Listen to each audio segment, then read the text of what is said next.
No Madhumangal. ये सुबल।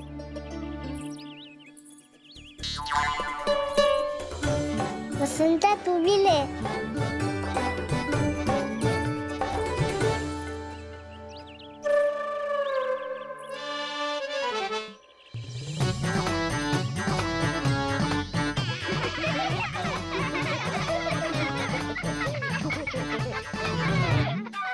सुनी ना मैया ने क्या की? तो बहुत भयंकर ऋतु है, बहुत भयानक। ताई जी ने ये भी तो कही थी कि आवश्यकता से अधिक की इच्छा करना लोभ हो तो है, पर मेरी तो आवश्यकता ही अधिक है कान्हा। इतने भारी बर्तन तन में एक लड्डू कहाँ जाओगो? कुछ पता भी ना चलोगो। फिर तुझे दो ना 4 लड्डू देने पड़ेंगे।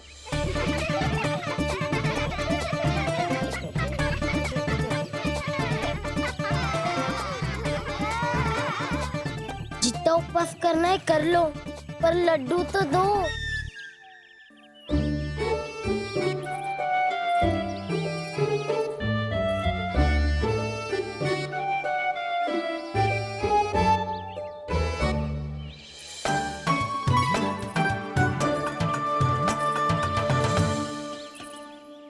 और जैसे ही जे बालक लड्डू खाने को होंगे, उनके मुंह तक पहुंचने से पहले ही कान्हा उन्हें रोक देगा। रुको।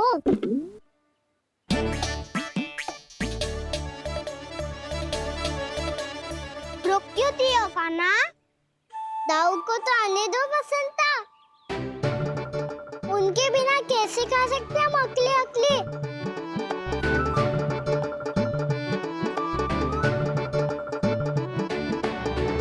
पर तुम्हें ये सब कैसे पता है यशोदा? अरे, एक मैया से अधिक अपने संतान को कौन जानता है भला? कान्हा अपने दाऊ के बिना कुछ कर ही ना सकता।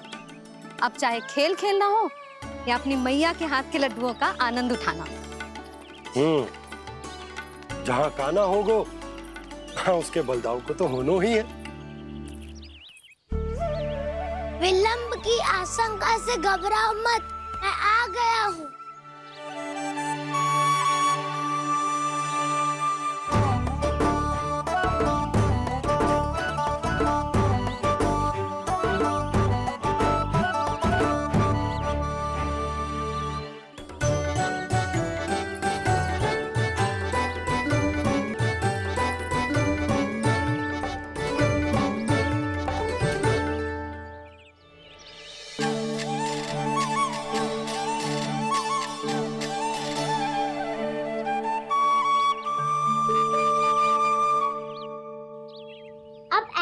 बैठे रहोगे कि कोई खेल भी खेलोगे? गिल्ली डंडा, छुपन छुपाई, ना ना पकड़ा पकड़ी, कछु नया खेल भी सुझाओ ना। मैं बताता हूँ, एकदम नया खेल है। स्वयं भगवान विश्वकर्मा जी ने इसका आविष्कार किया है और स्वप्न में आके बताया है मुझे। और इसमें ना लो आरंभ हो गया बड़बोला।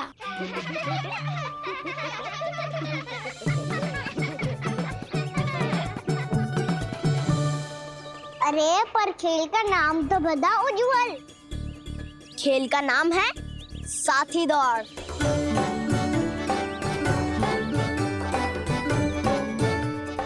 साथी दौड़? पर खेलते कैसे है इसे? बस एक साथी दूसरे साथी का पैर अपने से बांधता है और दौड़ लगाता है। तो चलो अपना अपना साथी चुनते हैं। लड्डुओं का भोज करके सब खेल में ऐसे मगन हो जाएंगे कि कोई घर आने का नाम भी ना लेगो। पर एक बार जो भूख लगी आई तो फिर देखना कैसे मैया के। क्या हुआ यशोदा, रुक क्यों गई? देखो जी भीतर।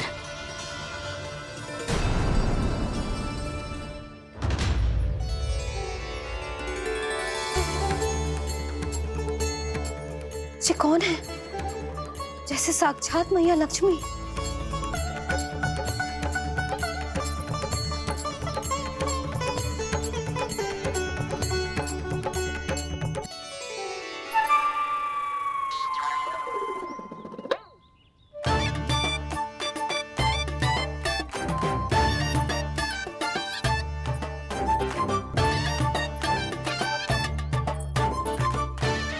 सुलक्षणा,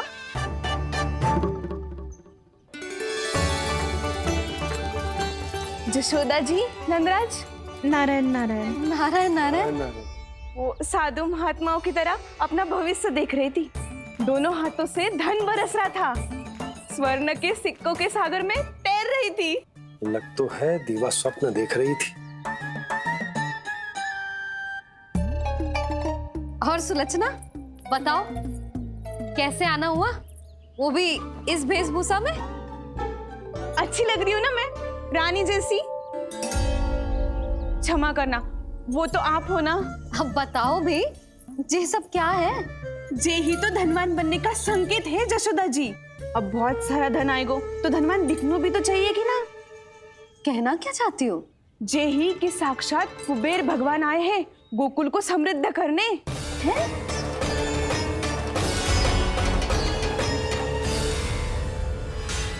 भगवान आए हैं गोकुल को समृद्ध करने हैं? सब विस्तार से बताती हूँ, आप बैठो तो सही। कुबेर महाराज, चलो जोड़ी बनाते हैं।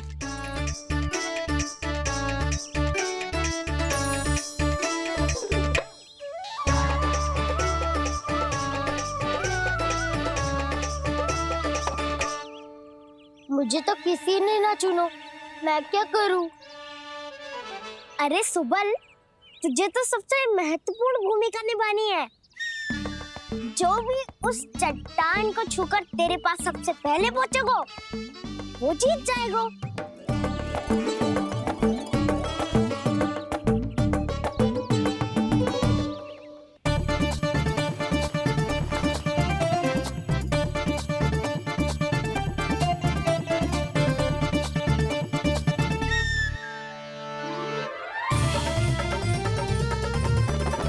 आरंभ करो।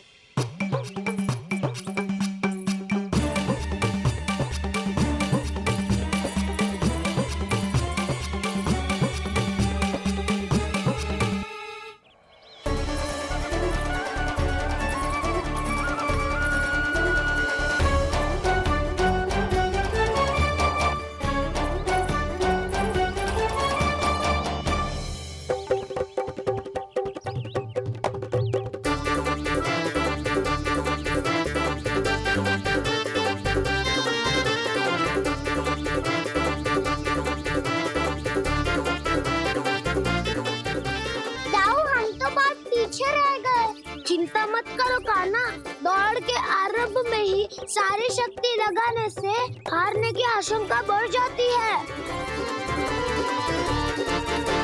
देखो, वो दोनों थक रहे हैं, यही समय है अपनी गति बढ़ाने का।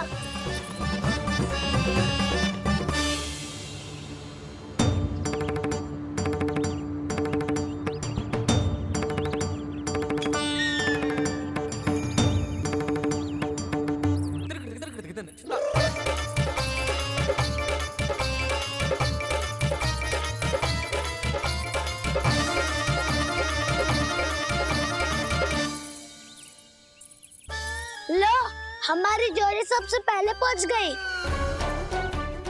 देखा मेरा बलदाव का बल।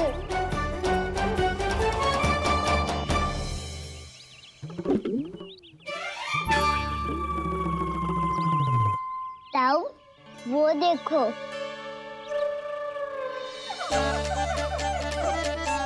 मैया,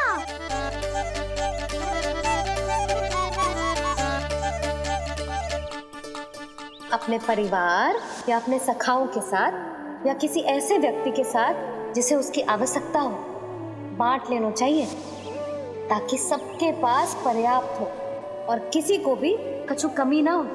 किसी को वस्त्र के बिना रहना ना पड़े, भोजन के बिना सोना ना पड़े।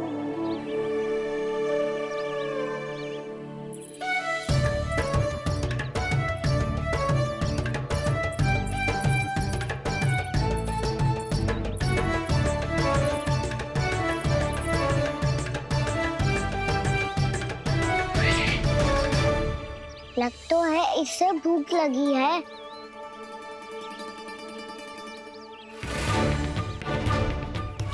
मेरी और क्या देख रहे हो?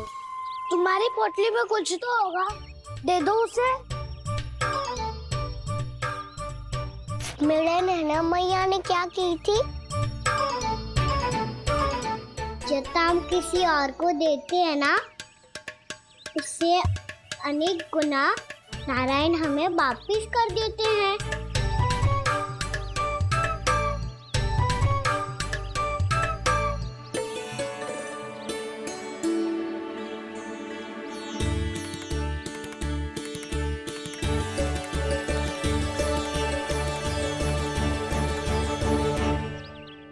ओहो, अंतिम रोटी थी, पर वो तो मैं खा गो। अब तो बस मेरे हाथ में माखन लगा रह गो है।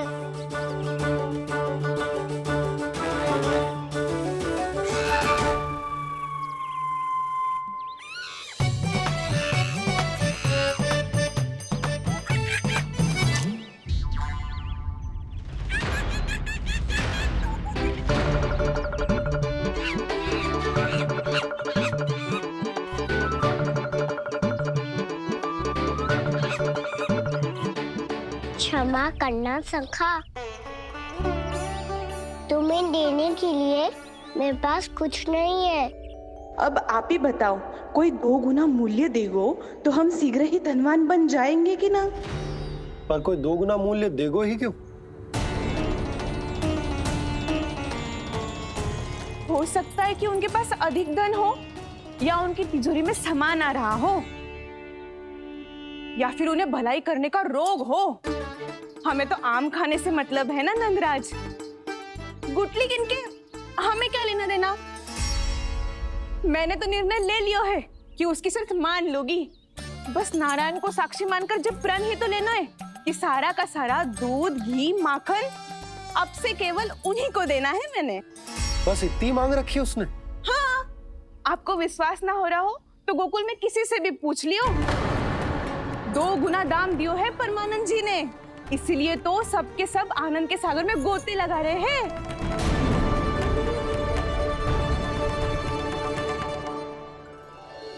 हे नारायण, सुनी है गांव वालों को 2 गुना लाभ हुआ है आज, पर मैं तो माखन बेच ही ना पाई, क्योंकि हाट जाने के लिए कोई साधन ही ना मिलो मुझे। ये नया माखन अभी अभी बनायो है मैंने। प्रतिदिन जो माखन निकालती हूँ सबसे पहले आपको चढ़ाती हूँ, ये सोचकर कि कभी तो आपकी कृपा होगी। पर जाने आपका आशीर्वाद कब मिलेगा मुझे, पर जाने कब आपका आशीर्वाद मिलेगा मुझे। यदि इस बार भी मेरा माखन बेकार हो गयो ना, तो सच्ची कह रही हूँ, कल से भोग में आपको कुछ भी ना चढ़ाऊंगी मैं। कल से भोग में आपको कुछ भी ना चढ़ाऊंगी मैं। कान्हा, मुस्कुरा क्यों रहे हो? वानर महाराज की भूख कैसे मिटानी है पता है मुझे। कैसे? माखन से। और माखन कहाँ मिलेगा? सावित्री मौसी के घर से। तो क्या तुम फिर से माखन चुराने की सोच रहे हो? दाऊ, मेरी बात प्रश्न ही नहीं उठता, इसकी अनुमति नहीं दूंगा मैं। गोकुल वासियों को ऐसा वचन देने की अनुमति ना दे सकता मैं। बिना सोचे समझे कैसे वो किसी अपरिचित व्यापारी के शब्दों पर विश्वास कर सकते?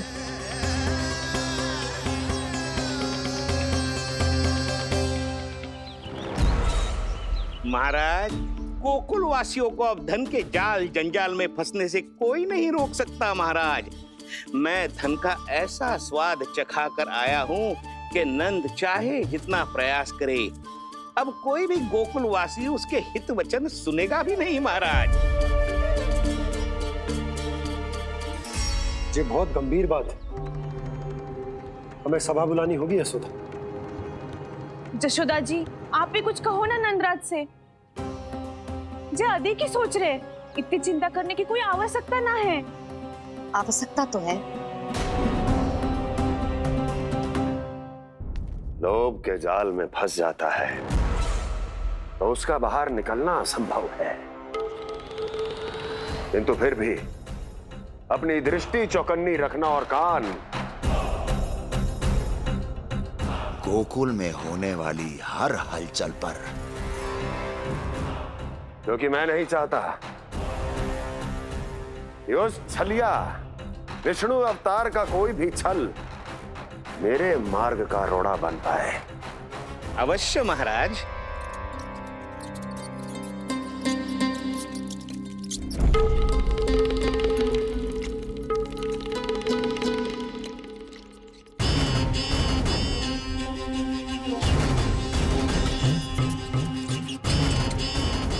लोभ। ध्यान रहे परमानंद, गोकुल वासियों पर लोभ का प्रभाव हर बीतते क्षण के साथ बढ़ता चला जाना चाहिए। महाराज, जैसे किसी कबूतर को बिल्ली दबोच लेती है, वैसे ही मेरा फैलाया हुआ लोभ गोकुल वासियों को अपने पंजों में दबोच लेगा। सब झटक लूंगा।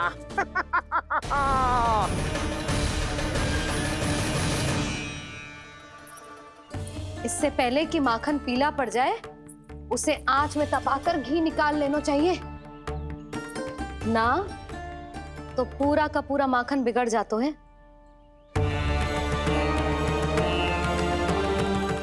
मैं अभी भोला से कहकर सारे ग्वाल ग्वालियरों की सभा बुलाता हूं। मुझे सबसे बहुत महत्वपूर्ण विषय पर बात करनी है।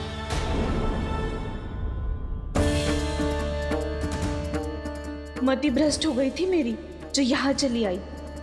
अब कहीं ऐसा ना हो कि मेरा धनवान बनने का स्वप्न धरा का धरा रह जाए। सुलक्षणा, चिंता मत ही करो। अरे हम सबसे पहले तो वे अन्न के बारे में सोचते हैं। वे गोकुल वासियों को लोभ के फेर में कछु अनुचित ना करने देंगे। कहा ना मैंने, तुम्हें कुछ भी अनुचित करने नहीं दूंगा। दाऊ हूँ तुम्हारा। हाँ तो अनुचित बात करने देना दाऊ। पर मैं तो भलाई करना चाहता हूँ। भलाई?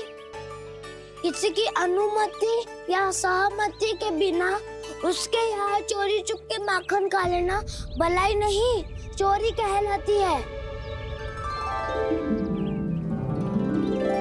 सखाओ, तुम ही बताओ, किसी भूखे प्राणी के लिए भोजन की व्यवस्था करना क्या होता है? भलाई। पड़े पड़े माखन सड़ने के स्थान पर किसी का पेट भरे, वो क्या होता है? भलाई। किसी की मन की इच्छा पूरी करना क्या होता है? भलाई। ठहरो ठहरो, चोरी करके किसकी मन की इच्छा पूरी करोगे तुम?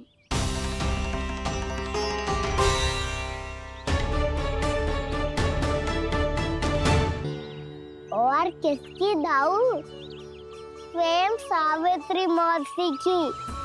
वही तो चाहती है कि मैं उनके घर आऊं और ढेर सारा माखन खाऊं।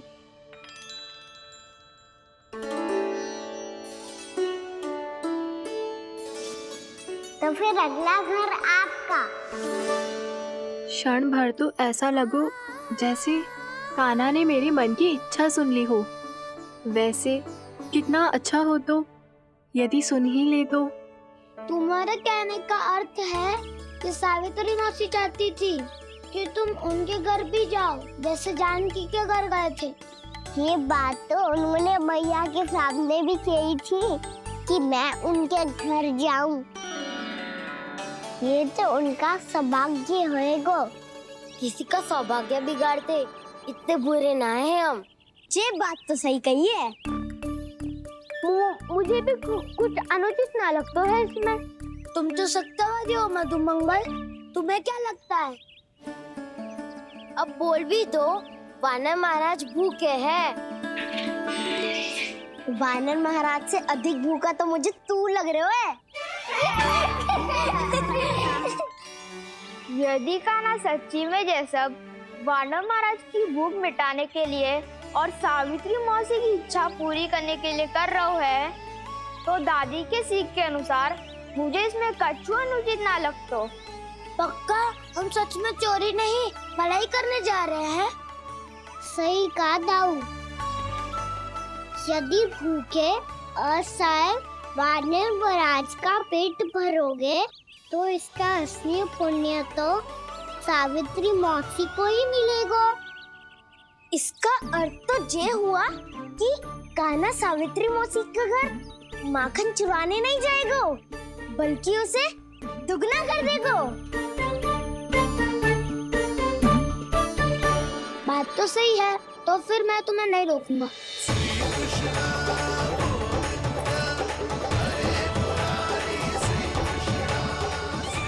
पर इस बार हम तुम्हें अकेले न जाने देंगे सखा। हाँ, हमें भी पुण्य अर्जित करना है और माखन भी।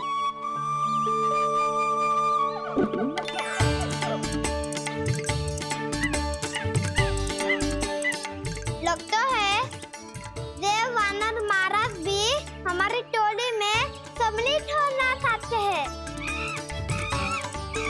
तब तो ये सबको ये कला सिखानी पड़ेगी।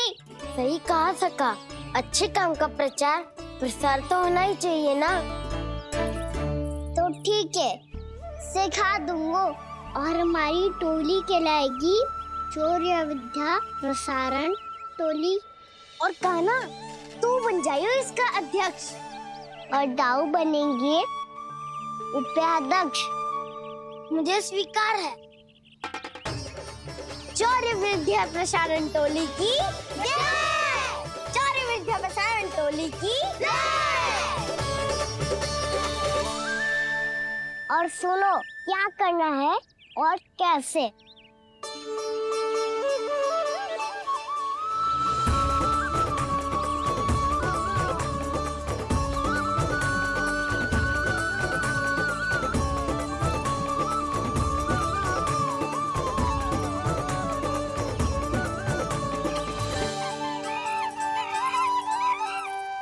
आया कन्हैया रे आया रे माखन का चोर,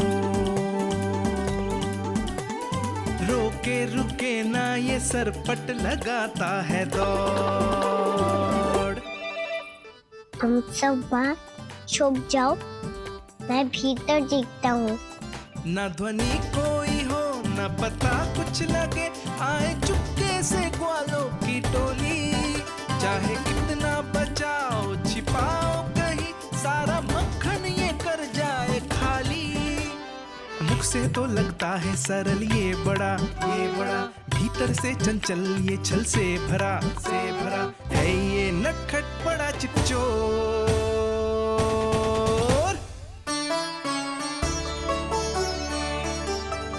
इतनी ऊपर टांग रही हो मौसी। कान्हा सच में आ गयो तो मैं तो धन्य हो जाऊंगी।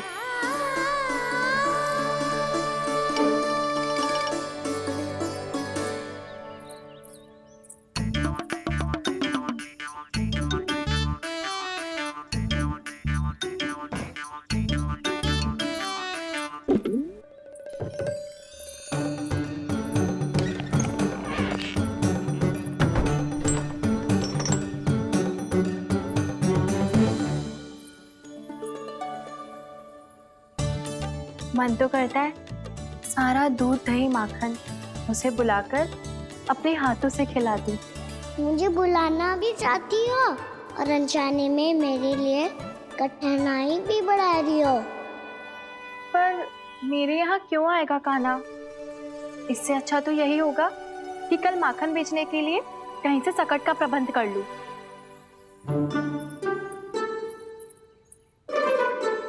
छुप जाओ छुप जाओ।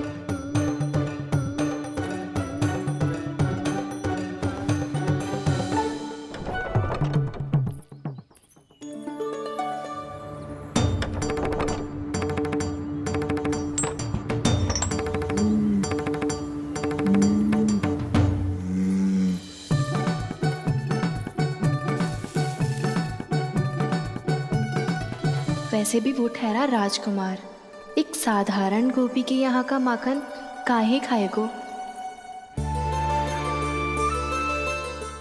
तू भी बावली हो गई है सावित्री। कान्हा आना भी चाहे तो इतनी दूर आएगा कैसे?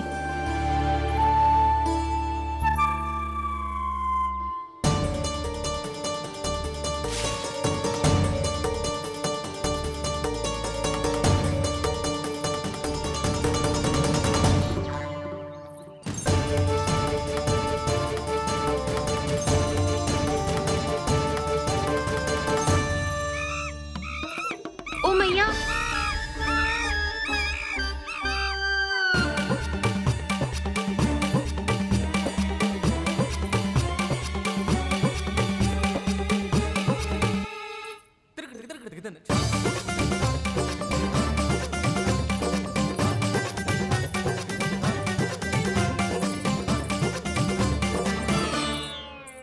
सब खड़े हो जाओ।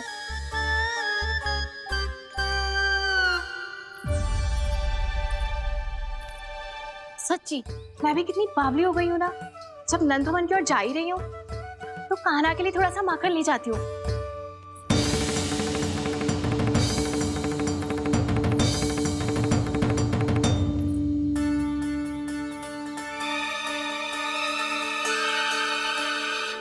कान्हा, यहाँ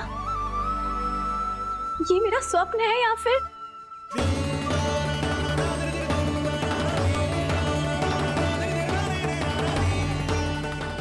ये सारे बालक यहाँ क्या कर रहे हैं कान्हा के साथ? क्या जानकी सत्य कह रही थी? कान्हा यहाँ पर माखन चुराने आया है। मुझे स्वयं जाके इसे माखन खिलाना चाहिए। चलो, सावित्री मौसी के वापस लौटने से पहले मैं कार्य समाप्त करके वापस भी जाना है। कोई पकड़ी मत जाना।